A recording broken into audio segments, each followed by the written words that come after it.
My name is Eric Day, and I'm Christopher's grandfather. And I'm going to share with you an event that took place in my life. Back in, I would say at the age of 19, I think that put me around about 1972. I was in college at the University of South Alabama. And this is during the Vietnam era. And during the Vietnam War, they needed more young men to go to war. Well, back in 1972, they had something called a college deferment, meaning that young men who were in college was exempted from going to the draft.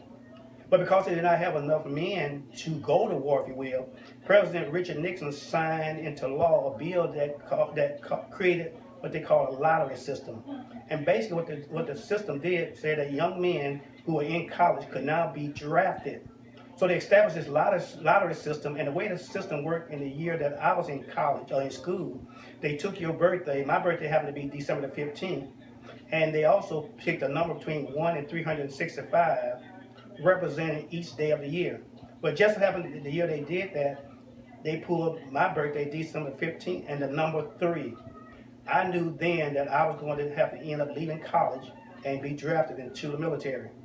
The good thing about going to the military is that I had the opportunity to go to 4 branches, either one of the 4 branches, because I scored high enough on the test that they give.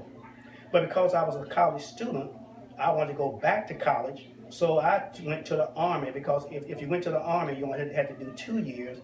In the other branch of service, you had to do either 3 years or 4 years.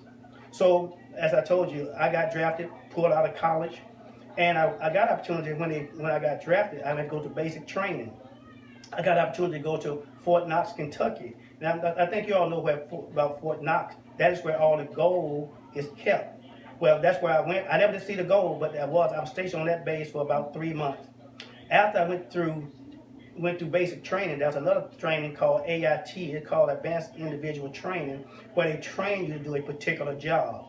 But by the time I finished basic training and the time I went through my advanced individual training, the Vietnam War was winding down. It was not as active. So rather than send me to Vietnam, I ended up going to Mannheim, Germany, just below, I think it was Kaiserslautern. Well, anyway, while in Germany, since I did not have to go to war, I got opportunity to visit some different countries while I was there. And one of the main countries, one of the very first countries I went to was Paris, France. As a matter of fact, I spent New Year in Paris, France. And the reason I'm bringing Paris, France up because I got an opportunity to visit some very interesting sites. You know, you heard a lot about things about Paris, and you know, if you go to a country or to a city, you always look for the major landmarks, and that's what I did. One of the first landmarks that I visited was called the Notre Dame, or the Notre Dame Dome. Some people say Notre Dame Cathedral. And it is said that in the Notre Dame, that is where a part of the original cross that Jesus Christ was hung on is kept there. Now, I didn't get a chance to see that, but that I heard that so I visited Notre Dame. Well, right next to the Notre Dame, there's something called the Basilica des Cours, and it means white church in French.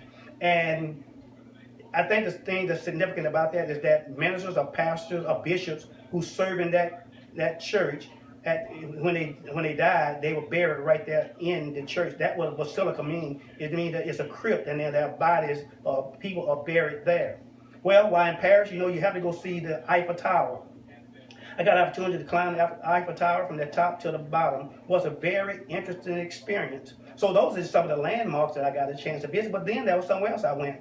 I also went to visit the Louvre Museum. The Louvre Museum has all kind of arts, paintings. They even have the crowns that were worn by some of the original kings of Paris. But one of the most famous things known about the Notre Dame, about the Louvre, is that is also where the painting of the Mona Lisa is. That was painted by Leonardo da Vinci, and I have opportunity to see that as well. I don't know if I mentioned to you also, I went to visit the palace at Versailles.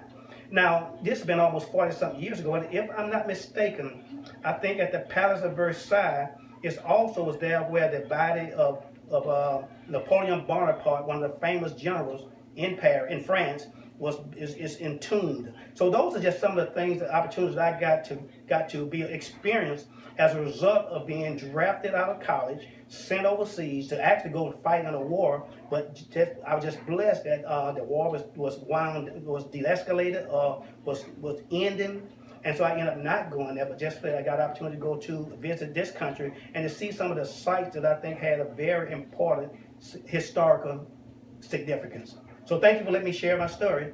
Look forward to seeing you in the movies. Bye now.